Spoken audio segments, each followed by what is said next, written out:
So, hello, welcome to Conversation of Change. We believe that everyone can become a change maker. Hence, we kickstarted this talk to give you guys an outlet to find your footing and learn insights of becoming future social entrepreneurs.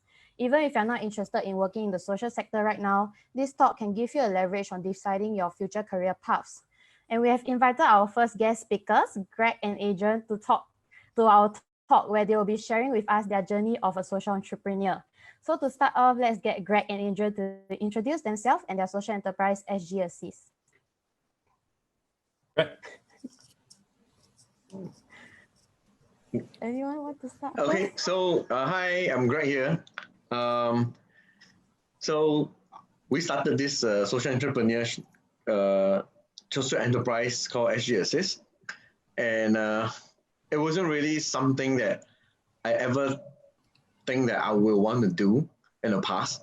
It all started because of my own personal experience that I decided to start this as well, because it was really all a just very casual talk that I had with Adrian.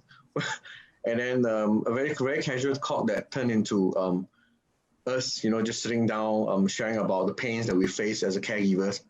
And very much for my case, it was about how my father, how he called me when I was at work one day, and I was like, okay, he was telling me he was having a leg pain, and I was like, what do you want me to do with your leg pain? Like, how bad is your leg pain, and how do you even get your leg pain? And of course, me not being a medical background, I couldn't really ask the right question. It ended up more like chicken and duck talking. And so what really happened is 3 hours later, after I finished my work, when my brother called me and say that my dad is in the hospital, then I realized that what really happened was that my father's leg actually turned black, and it was because he's experiencing blood blockage on his leg. So then there he goes, starting his 62-day stay at a hospital, having to go through I think at least 5 what we call angioplasty or ballooning of the vessels, and all this at that point I thought it could all been avoided if we have a way to connect to the community around us. That so we'll be able to get somebody at least swing by the doorstep and at least tell me that his leg already black. I possibly would have done something, because something so timely will definitely help my father. So sharing this experience with Adrian, then I realized that he sharing with me how when I thought I'm the worst, but actually his case was even more not beyond imagination for me, and I can't really think how he went through that for the past 15 years. So that's when we thought, hey, if people like us are experiencing something like this, there must have been people who are experiencing things that's worse than us. And we thought if we would be able to come up with a way to connect the community, and so everybody can find help within the community, I think that would be something fantastic. That will not only help people, and in some instances, we never know, we might be able to save lives as well. So that's where we then started doing that, and I started embarking onto this with Adrian in December 2018. Oh, yeah. I see. So Adrian, what is your background story to get you started on this journey? As what Greg has mentioned, there is much more than his. Okay, for mine is because of my parent. My mom had gone through cancer and depression. So whereby there are some situations that I have to rush all the way home, all the way from weird places like Sentosa, or even from all the way like Jurong and so on, to get home to her. And sometimes situation can get very ugly. So that's when that we actually started looking at how I'll say nearby help will be more efficient than family members like us that had to rush all long distance to get back home. In the end, we are too late to even render the right thing or right help to them. So that got us into this conversation where we met up each other and talked about the kind of challenges we have in life, complaining about life. Then we thought, okay, maybe we are not the only ones. So which is why we started off SG Assist in that context. It was all based on personal experience. So can you share with us what SG assists to? Yeah, so we are essentially a mobile app platform.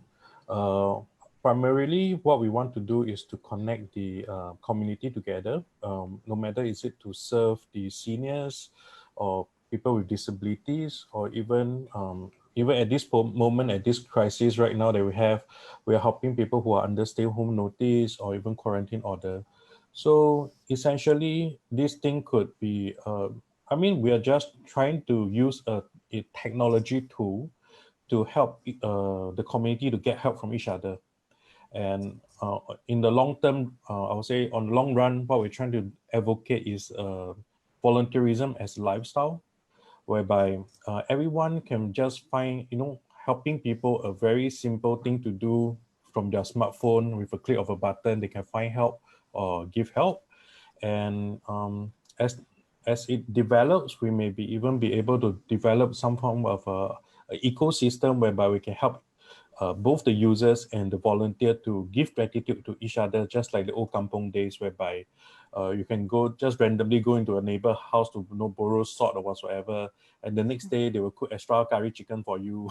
So we are trying to cultivate this kind of giving gratitude habits among Singaporeans as well. That's very nice, your SG Assist app. So I believe you work in a different sector before you dived into becoming social entrepreneur. So how is it like very different from working in your previous sector and currently? For me, good thing is I don't have a boss to report to. Secondly, startup is damn tough. I don't think any one of you in the right mind should try without thinking it through. It's harder than any of the work out there that you can find. But I would think one of the most satisfying thing to be in, starting out a startup that is also a social enterprise, is that at least we know the things that we are doing is not only just about a business or working for salary. It's more about there is an impact or things that we are doing good for our community at the same time. So the time spent is more meaningful in some way or another lah. Yeah. I see. How about Greg? For me, I think it's a lot of change, but I think the main thing is sticking to what the passion is, where what you really want to start off with is something very important, because when you have to drag yourself out of bed to go to work, I think that's the last thing you want. Whether or not you're a fresh graduate, or whether or not you're somebody who's working for a long time already, that's always not the thing you want. It will be something really good if it's a passion that you want to work for, because there's always ups and downs in every of this thing that we try. Even though on this past year plus of doing social entrepreneurship, there has been ups and downs, and we have to overcome things here and there. Yeah. Can you share with us what are some challenges and achievements you faced or you had while starting up this social enterprise?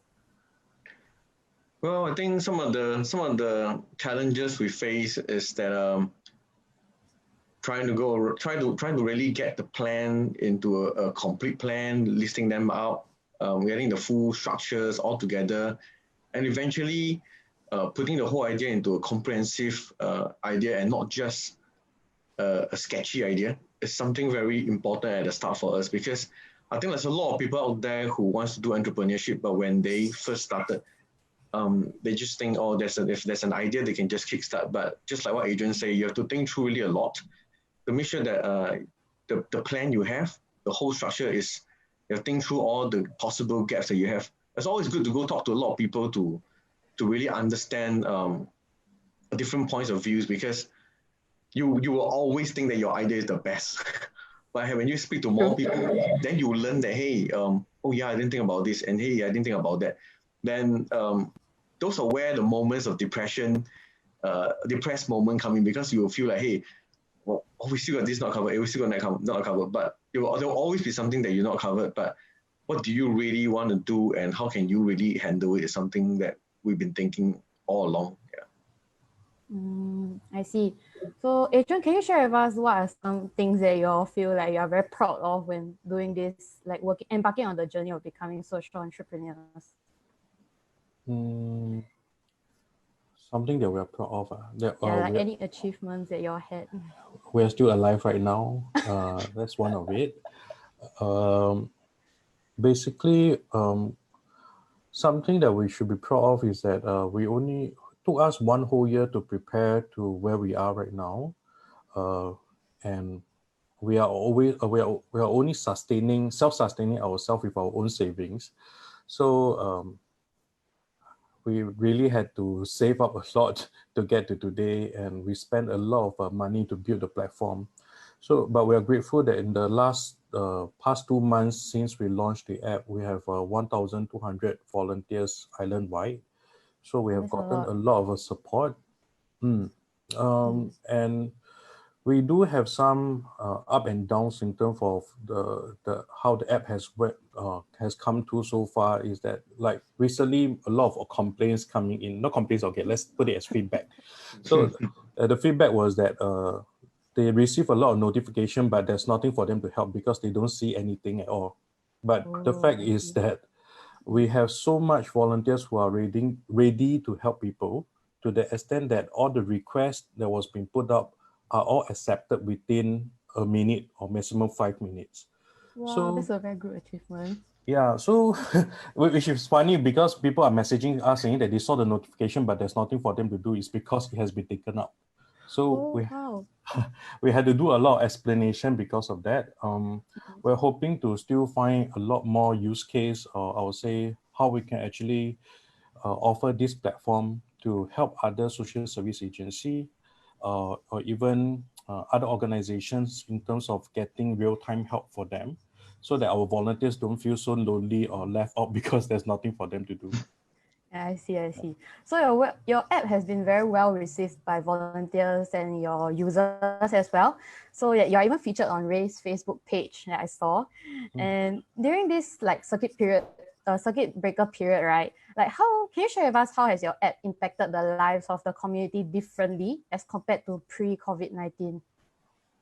So I guess before we launched the app, if everyone knows that we will get into a circuit breaker kind of situation, um, there will be a lot of seniors who wouldn't have any access to get help for themselves to buy groceries. In the end, I mean, during the early days of the circuit breaker, we actually see a lot of seniors who still go to the supermarket on their own, then walking around.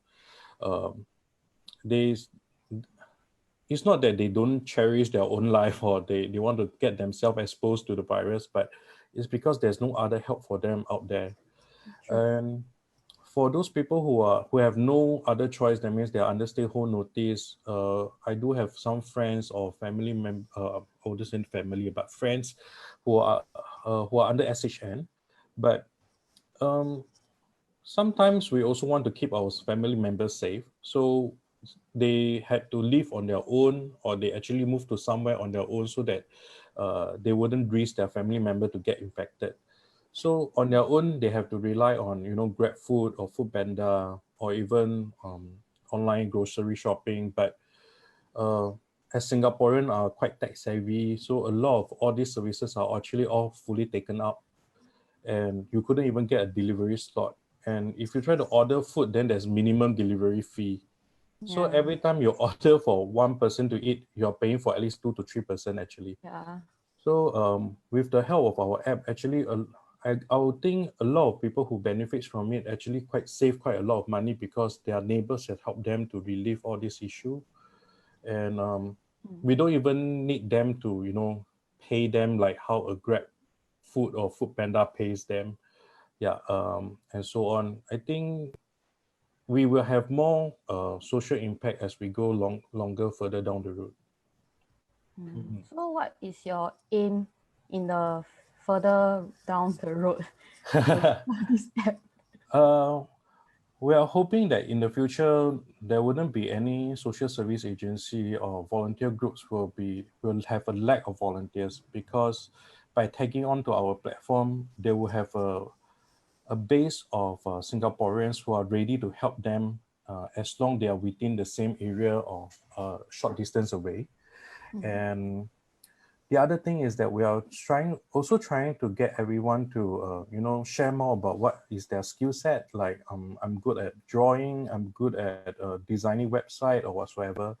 And so when people try to find help in the future, they can be very specifically in sharing what kind of skill set they need from this person, and we can match a volunteer to them based on their skill set. And the other thing is that we wanted to encourage even seniors or people with even disabilities.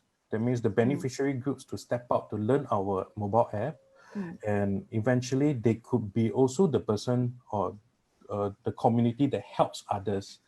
So quoting an example that, for example, a low-income family or a senior that are pretty much doing nothing at home, or because they are still looking for a job, but through our mobile app, they could be helping their neighbors with simple tasks like grocery shopping or fixing the light bulb, and they could still earn very simple or credits, gratitude credits from our system, and they can use these credits to actually exchange for or redeem for courses, workshops, or even for walking sticks for their loved ones, or even donate to charity. So it's like a circular ecosystem whereby the volunteer will be rewarded by the users that they help, and the volunteer will be able to also grow or achieve better in their life because of the users. So I think in the future, if we can continue to do so well like this, a lot more people will be able to gain from this relationship with their neighbors. I see. So how can volunteers actually like join this SG Assist initiative that you guys have? Okay. You can find out more about us on on our Facebook, and we have our download links in our Facebook sharing. And if you need some what do you call that user manual, we have friends from Society Staples who have already very kindly did out the manual for us, which we will have shared. We shared the link on our website already. S- do your the volunteers need to go through any like training? Because I saw that on your Facebook you're offering like free trainings for volunteers or something like that. Yeah. So we have actually created a training program which is totally free at this moment, and is right now targeted in training volunteers to stay safe while rendering help to people during the COVID-19 period. So the whole training will allow the person to learn about what are the regulations update at this moment, what are the hygiene practices that they could practice to help other people by spreading kindness, but instead of virus. And uh, and this is all done together with our corporate partner, which is Grid Synergy. We'll continue to work out new training programs, and I would say that are free for our volunteers to take on, and it's going to be very helpful for them. And if possible, we will be sharing all this training to the rest of the social service agency as a basic level of volunteer training. So not only the individuals can gain from our collaboration, but also the corporates. So if you all check on our Facebook later, in the link you can register your social enterprise or even other commercial businesses. You can register in their website, and we will be giving 10, I'll say 10 package of online learning platform, whereby you can use it to design trainings, e-training for your employees totally for free, which costs about $1,800 per year, totally for free. But in exchange, we hope that the business who have access to this training platform will also give away one services that they can offer. and give it to someone else to help other people to grow together during this pandemic. So That's it's nice. like grow as a community kind of thing lah. Yeah. Yeah. So both the volunteers and our corporate partners will be able to gain from this as well. I see. And before like COVID-19 actually happens and like the circuit breaker and everything, you guys actually provide trainings like to teach people how to do first aid and Yes. stuff like that. Can you all share more about this? Sure. Before the COVID-19, we already have what we call a workshop that we do together with our partner from First Responders LLP. What we provide is basically basic awareness of first aid, CPR, AED, and also simple understandings about how to actually engage the beneficiaries when they're at the door, like how do you shout out to them, introduce yourself before you get to them, and so on. So that's how we actually prepare our volunteers when they help out. Oh, okay. That's nice. Yeah. Okay, so there's another question that we'd like to ask you is what is the most important lesson that you have learned when you embark on your social entrepreneur journey? Can you share with us one most important lesson? I think the most important lesson we are even still learning it as well for myself, at least, is that I think eventually, end of the day, not only must you believe in what you set off to do, so that you continue to wake up every day wanting to make this the best and a better one the next day. It's also very important that for a social enterprise to also have a good revenue channel, and eventually we are self-sustainable and able to continue to bring this platform and bring this impact further deeper into the society and help more people, because that's when then this impact doesn't stop. Yeah. How about Adrian? Wow, this question a bit tough. Wait, let me think. I think to start no matter is it a social enterprise or a business on your own, I think we have to really set our mind right that it's gonna be a big commitment. Not only that we will be under extreme stress of making the business work, but we also financially we are also have to sustain for a very long time where this pressure is actually quite high. Yeah. Other than that, in terms of expectations, I would hope that a lot of other social entrepreneurs out there would cultivate I would say the belief of collaboration. Because right now, to run business on its own is going to be something that is going to be very challenging if you don't embrace in terms of accepting and collaborating with other businesses to form your unique what do you call that, your unique USP? selling point. Yeah, so it will be a bigger, I would say it will be more enticing and assure you a better success if you are willing to collaborate. I think that's one important thing. Okay, speaking about sustainability, right? Because you guys engage volunteers rather than like asking people to pay you guys money for your services, how do you actually earn to sustain yourself? Right now, at this moment, we didn't put in any immediate revenue model because during this pandemic, we really want to try to help and share our services to more people so that they can benefit from it. So instead of charging for any model, we actually put in a tipping options at the end of each case. So when you put up a request at the end of the case, you can choose to tip, or sorry, I shouldn't use tip. You can choose to give gratitude to your volunteer, as well as our mobile app. So if you were to tip our mobile app, you can keep I would say the operating cost from this period of time easier for us to manage. The cost will be at least shared among the whole community, and our revenue model actually more comes from the businesses that actually work with us. So if you were to actually redeem any product or services from our corporate partners from our e-store. They will be giving us a commission just to help us to sustain this as well. So SG Assist is more to, we are very targeted in terms of our social impact vision rather than earning huge sum of money at this moment. I see. Okay.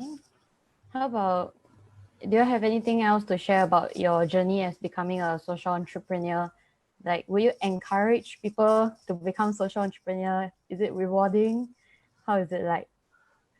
I think if you really want to start a business, I would rather you start as a social enterprise because it gives you an extra drive for you to push on, because when you feel down, you can at least say that, okay, there's someone out there that I'm helping. So at least it's not so painful. But then again, even though we call ourselves as a social enterprise, I would suggest everyone else to still focus about how you can I'll say earn a revenue as a priority, because in this world is quite straightforward, I guess, because even no matter how helpful you are, the moment they hear that you're a social enterprise, they will still think that you're not a non-profit. So not exactly very simple for people to choose to collaborate with people. They will say, oh, you're not a non-profit, why should I work with you? You're still earning money. But which is a thinking that I need to correct everyone. Well, I'm like correcting everyone. It's because social enterprise is a very sustainable model of an entity trying to earn a source of income in order to continue to do the good things that they wanted to do, to continue to create social impact without relying on government grant, without relying on donations. By supporting a social enterprise, you're actually helping someone to do a long-term contribution to the society.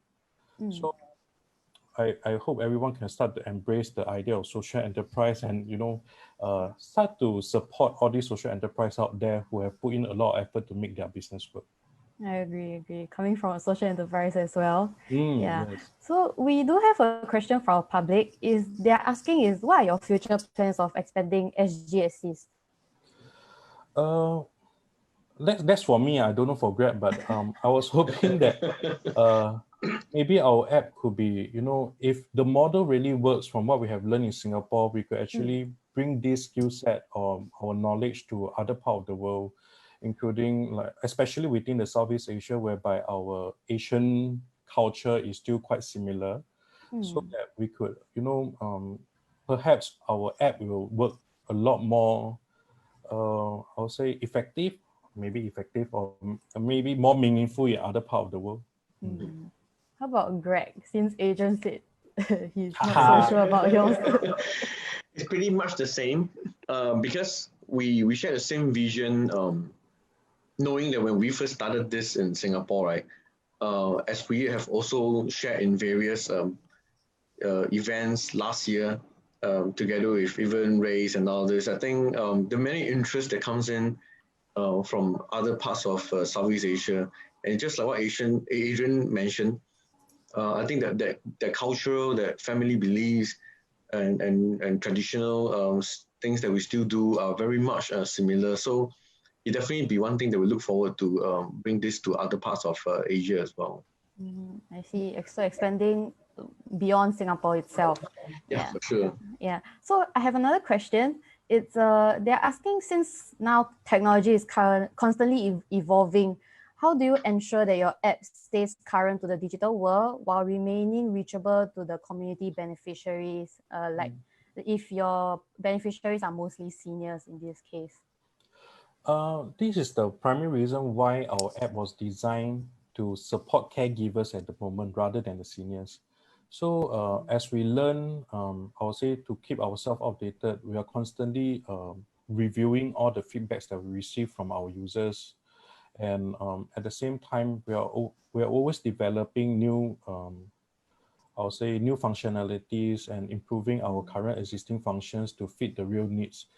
So, and while actually we have already came up with a roadmap of how we want to improve our app, including how eventually it can be simplified to the extent that both seniors and people with disabilities, may be it visually disabled or whatsoever, they will be able to use our app for themselves. So there are plans in place whereby we will keep ourselves updated and make sure that no matter is it in terms of the functionality or is it suitable to be used by different demographic of users, or in terms of the data security, these are all the things that we're looking at to make sure that we stay in place.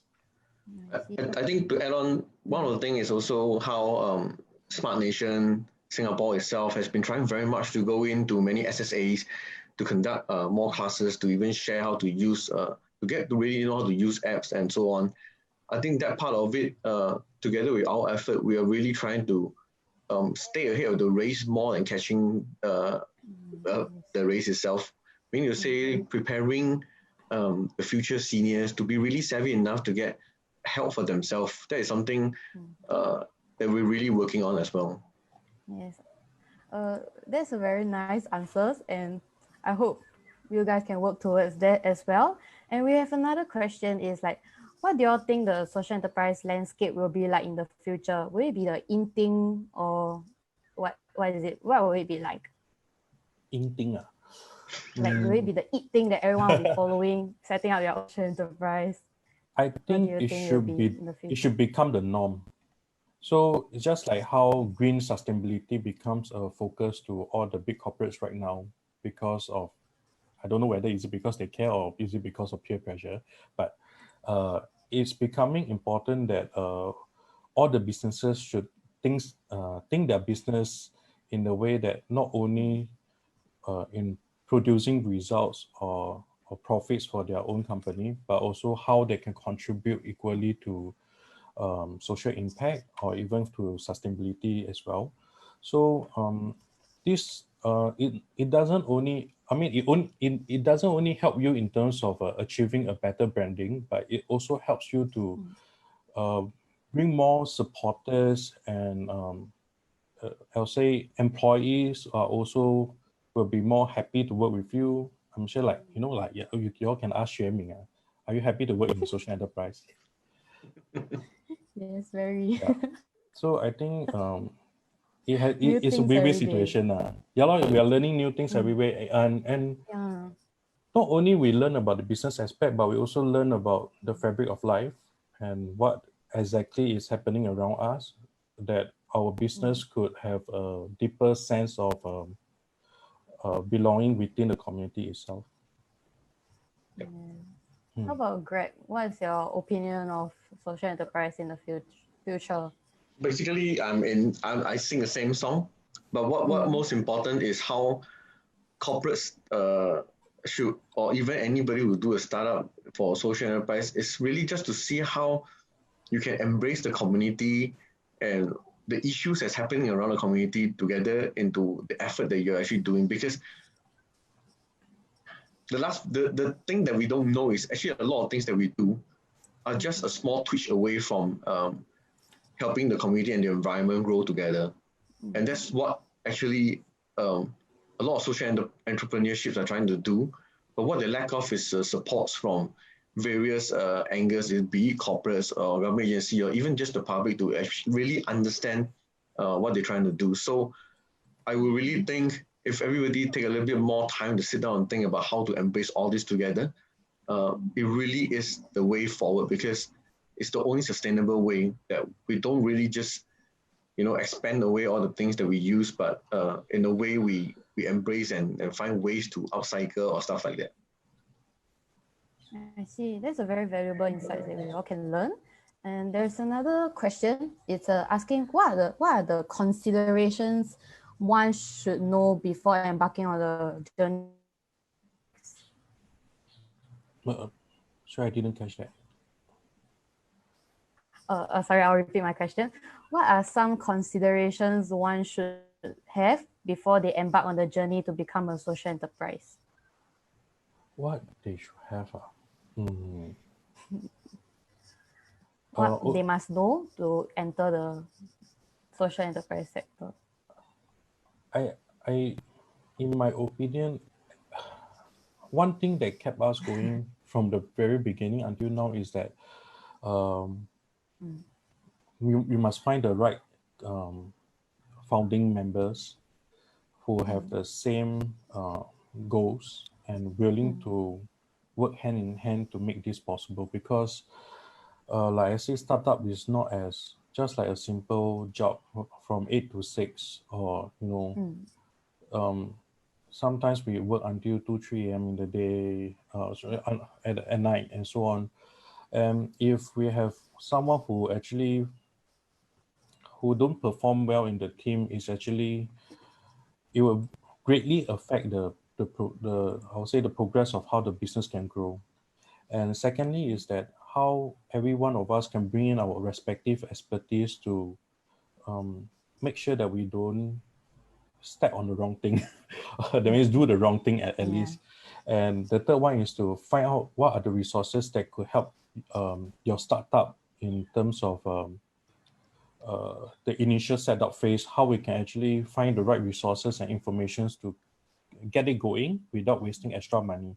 For example, there are some fundings that the Singapore government provides, like SG Founder Grant, like STP, whereby we can hire interns at a more reasonable, not reasonable, I can use reasonable, at a subsidized rate, so that we can get extra help from the students, and the students can get to learn from a startup environment as well.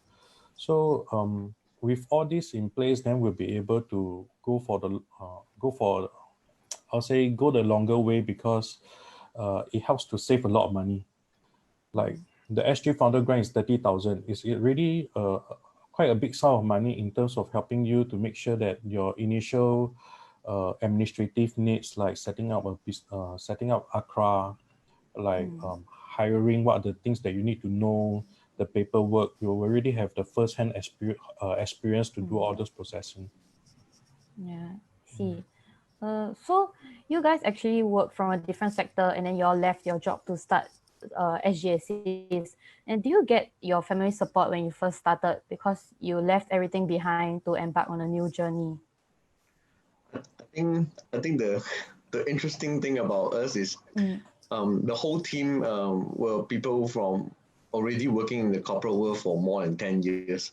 So we it's quite different, I think. At least we all know and been through what we want. And so I will advise the same, like it'd be important that you really discuss with the team that you want to do a startup, and you guys all have that same direction and really want to make this a success before embarking a journey together. Because not only does it affect yourself, and like you say, your parents, your relatives will be asking like, are you sure you're on the right track? And that's when you know that, hey, we know what we want to do, and we have the vision, and we know it's going to work, and we been through all the thoughts and stuff like that. So that, I think those are important, but for our team it's just a bit different because we all went through what we worked for. Embarking on this journey is something that we want to see a fruit, like a very fruitful result at the end. Yeah. I see. So let me see if there's more questions.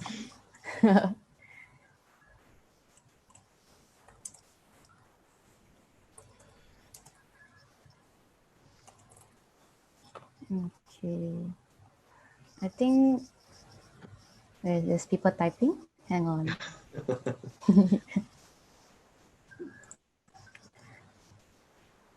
Okay. There's a person that asks, who have rendered great help along your startup journey? Ooh. Wow. We got a lot of people who help us A along lot, the way. really a lot. I think, okay, we should name a few lah. But I'm not sure whether they would mind. By then when they see this, it will be too late anyway. So first one would be I think Carol. Yeah. Carol? So actually she's a Dr. Carol Ma. She's from SUSS. She's from gerontology. I mean, as her main studies, we shared with her about SGSs, and she has been giving us great guidance all along to help us to, she has been our biggest fan and advocate in terms of sharing about SGSCs. And she will always tell us how we can actually do better and so on. We have also Russ from Social Collider, who have been always sharing about SGSCs and always keeping us on track to make sure that we don't keep doing free things all the time, because we're always helping here and there, like people like that. We also have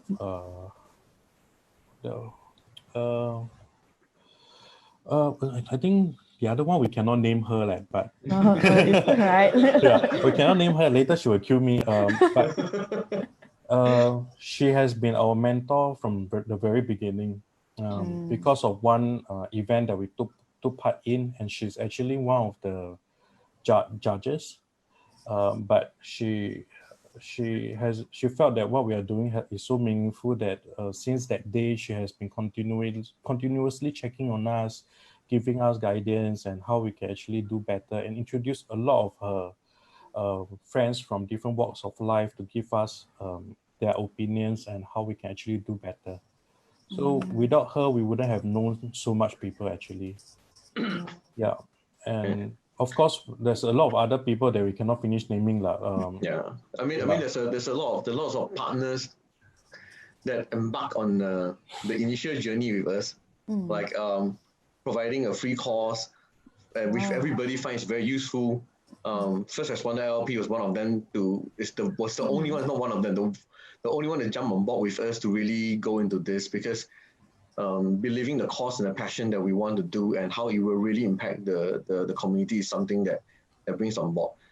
Then we also have other partners that come in, that they jump in to say that, hey, what you guys do are really very good. People like Fei Yue, and Loving Heart, they try to support us in various ways. Not only is it guidance, but also how they talk to us about how we can even move on further, deeper, and understanding the social sector a lot more. I see. And Anthony. Anthony. Okay. Anthony from SG Cares. Okay, I see. So you all mentioned that you had a mentor while on your journey to embarking this journey to SGSCs. So do you think that getting a mentor is a must for those who want to start their social enterprise business? I think so. We didn't know why we headed that way, but we somehow managed to find a lot of mentors to help us. But I think yes, because even though all of us has been working for 10 over years in our respective field of expertise, we come from logistic, finance, whatsoever, but only like one of us have the experience in terms of a startup. So by talking to different mentors, we actually get to understand a lot more things other than what we already know. And their experience that covers the rest of the gap actually help us to understand a lot more about how businesses works, why people offer things in different ways, how marketing works, the Singaporeans' behavior in terms of using mobile app. So there are a lot of things that we didn't know as a typical consumer, but they are all our mentors are all, they are entrepreneurs on their own, or at least they have tried to run business on their own. They actually share a lot of insightful things that we may not even know if not for them telling us. Yeah. It's like in fact, no, I think a lot, keeping an open mind, talking to a lot more people around us, all these people that have support us and give us feedback along the way, in a way, they are also our mentor, because learning from their perspective and how they actually think that some of the things that we can twist and improve, I think that helps us a lot as well. Yeah, it's like a company with you guys, with your mentors and the people surrounding you, helping you guys as well. Yeah. So for a final question before we wrap up, so what is your motto? So like when things get tough, when you want to give up, what is one sentence or one thought or quote that pushed you back on track? Oh, I still need to eat tomorrow. That's a good one. Okay. I don't know. I'll leave this to Greg. I'm not a motivation speaker though. I think for me, very strongly, the thing is, as much as I want to see my father and my mother getting the right assistance, I'm very sure that there are many others out there who wants the same thing, and the probably earning for it is so much more than we do. And what we do this much if we can touch the life of many others, I think that's what keeps us going. Yeah. Very nice. That's very nice. So thank you for your time to share with us your experiences and stories of becoming a social entrepreneur. We've definitely learned a lot of valuable insights from you guys. And I hope that the public has actually learned from you guys as well. Yeah, so we have come to the end of our conversation of change.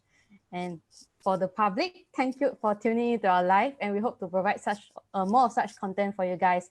And if you're interested in becoming a social entrepreneur like SGSCs, we're actually offering a free social enterprise workshop where you can learn how to do business with a heart.